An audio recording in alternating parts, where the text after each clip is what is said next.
एक दिन मैं एक जगह पे प्रचार कर रहा था, तब मैंने वहाँ पर खड़े होकर कहा, निर्णय लो। एक लड़का आया, उस लड़के ने मेरे हाथ में एक छोटा सा पेपर दिया। मुझे ऐसा लगा कि उसने मुझे कुछ ऑफरिंग दी है चर्च के लिए। लेकिन जब मैं घर की तरफ रवाना हुआ और मैंने पॉकेट से वो पर्ची निकाली, तो मेरे हाथ में कुछ ग्राम ड्रग्स थी। मेरे हाथ में वो नशा था।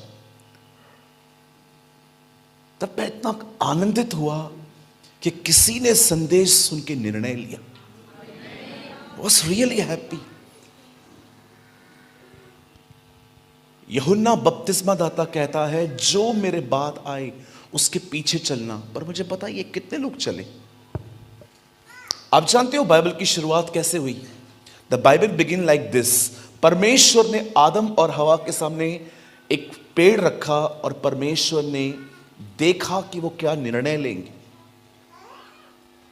द बाइबल स्टार्ट, बाइबल इस तरह शुरुआत होती है कि परमेश्वर मनुष्य के निर्णय का वेट कर रहा था।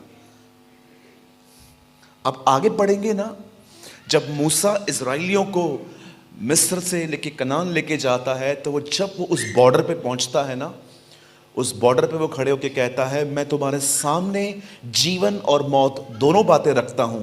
ये जीवन है, आज्ञा मानोगे तो मिलेगा, और ये श्राप, न चाहो तो भी आप पड़ेंगे। वो उन्हें निर्णय लेने के लिए कहता है।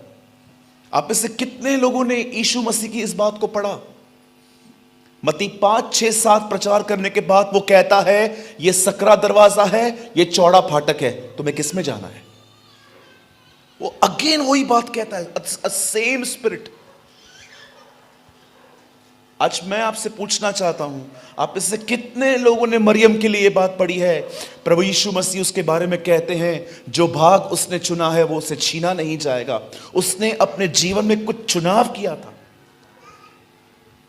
क्या आपने देखा है हर कलीसिया के अंदर इस तरह के लोग हैं? आज कुछ ऐसे हैं जो 15-15 साल से प्रभु में हैं, बॉर्न क्रिश्चियन हैं, 10-10 साल पुराने हैं, लेकिन आज भी बचकानी हरकतें।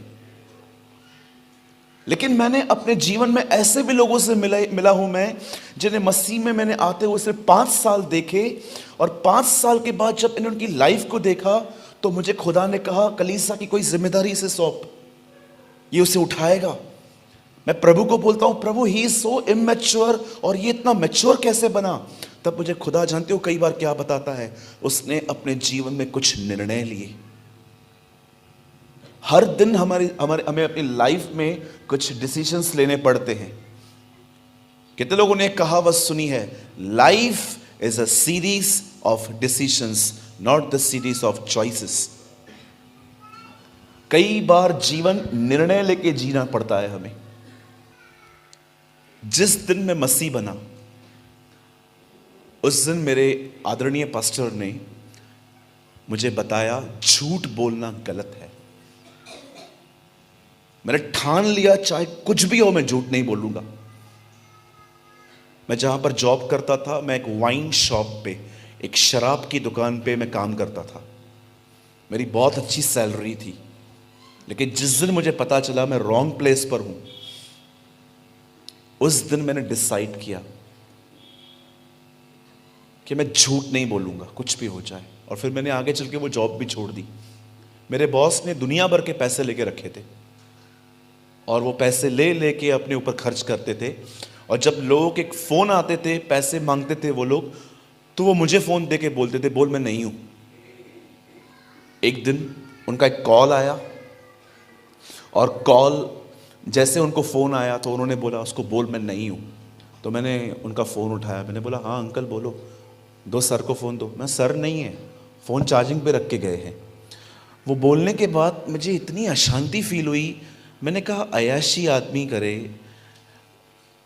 नशा ये करे, सब ये करे, झूठ मैं बोलूं? अगले दिन फिर से कॉल आया किसी का, और उन्होंने बोला, बोल मैं नहीं हूं। मैंने फोन लेके बोला, रुको, इधर ही खड़े। और जानते नेक्स्ट स्टेप क्या हुआ? घर भेज दिया मुझे। दरवाज़ा खुला, मेरी माँ सामने खड़ी थी, टाइम देख रही थी, दोपहर के 2:30, इतनी जल्दी ये घर कैसे आ गया। मेरी माँ ने मुझे बोला क्या हुआ, मैंने बोला माँ हाँ नौकरी गई। बोला क्यों, वो झूठ बोलने के लिए बोल रहे हैं। और मेरी माँ ने मेरे को बोला हाँ तो महात्मा गांधी का बेटा है, झूठ नहीं बोलेगा तो कमाएगा कैसे, तेरा बाप देख वो भी तो बोलता है। मैंने बोला नहीं माँ मैं झूठ नहीं बोलूंगा। नौकरी चली गई, 2.5 साल घर पे बैठा था मैं, खाने के लिए नहीं था, वचन खाता था बैठ के। वो 2.5 साल मैंने हर दिन 18 घंटे बाइबल पढ़ी।